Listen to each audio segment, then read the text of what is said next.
24 अप्रैल 2026, जिसे मां बगुलामुखी जयंती बताया गया है। जी इस वीडियो में एक ऐसा उपाय है जो दुश्मनों से छुटकारा और करियर में एकदम से शोहरत पाने का दावा करता है। तो बिना किसी पक्ष या अंधविश्वास को बढ़ावा दिए हम इसका विश्लेषण करेंगे। मैं बस ये सोच रही थी कि दोनों चीजें एक साथ। देखिए, इसमें जो बात सबसे पहले ध्यान खींचती है वो है लक्ष्यों का ये दोहरापन। मतलब एक तरफ इंसान रक्षात्मक हो रहा है कि उसे अपने विरोधियों से बचना है, और दूसरी तरफ वो पूरी तरह से आक्रामक है कि मुझे करियर में सफलता चाहिए ही चाहिए।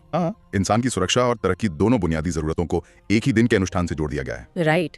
लेकिन जब मैंने ये उपाय देखा ना तो मुझे बहुत हैरानी हुई। मतलब इतने बड़े लक्ष्यों के लिए जो तरीका बताया गया है वो बहुत ही सिंपल है। मैं कहूंगा कि यही तो इस पूरी प्रक्रिया का सबसे रणनीतिक हिस्सा है। हाँ, क्योंकि विधि कहती है कि किसी भी नजदीकी देवी मंदिर में जाएं और कोई भी 3 पीली चीजें ले जाएं, जैसे पीले फूल, पीली मिठाई, साबुत हल्दी, पीला कपड़ा या फिर पीला कलावा। और मजे की बात यह है कि सबसे बड़ी छूट दी गई है कि अगर 3 चीजें ना हो तो सिर्फ एक भी चलेगी। बिल्कुल, मतलब हल्दी की गांठ या पीला धागा तो किसी के भी घर में आसानी से मिल ही जाता है ना। तो ये बहुत सुलभ है। जी, जब इंसान परेशानी में होता है तो वो पहले से ही काफी मानसिक और आर्थिक दबाव में होता है।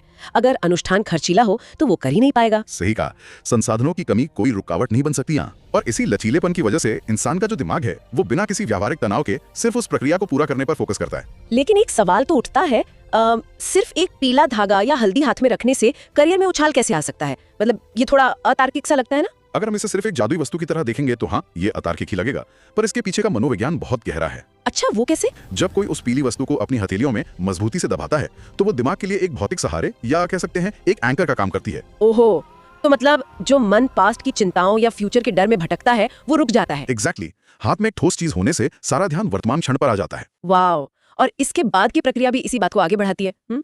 स्रोत के अनुसार उस सामग्री को हथेलियों में पकड़कर माँ का ध्यान करना है और अपनी इच्छा को 3 बार ऐसे दोहराना है जैसे कि वो पहले ही पूरी हो चुकी हो। ये हिस्सा सच में सबसे ज्यादा महत्वपूर्ण है। हाँ, और फिर मंदिर में वो सामग्री चढ़ाना और घर वापस आकर कृतज्ञता के साथ थैंक यू बोलकर जय माँ काली का उद्घोष करना। देखिए, ये जो पूरी प्रक्रिया है ये सीधे तौर पर आधुनिक सकारात्मक मनोविज्ञान या जिसे हम लॉ ऑफ अट्रैक्शन कहते हैं उसी का एक रूप है। हाँ, जहाँ हम भविष्य के लक्ष्य को वर्तमान में सच मान लेते हैं। बिल्कुल। जब कोई ये महसूस करता है कि इच्छा पूरी हो चुकी है तो असल में वो अपने दिमाग की कंडीशनिंग बदल रहा होता है। और मंदिर जाने का वो जो पारंपरिक ढांचा है वो एक ऐसा सुरक्षित माहौल देता है जहां इंसान का विश्वास एकदम चरम पर होता है। सही कहा।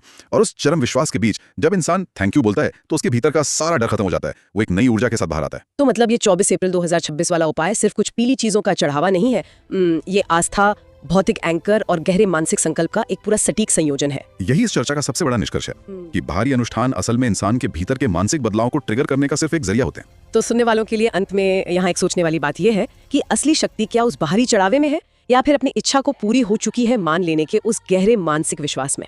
अगर यही विश्वास इंसान का नजरिया बदल कर उसे मुश्किलों से लड़ने की ताकत देता है तो क्या हम इस एकाग्रता और कृतज्ञता को हर दिन लागू करके अपने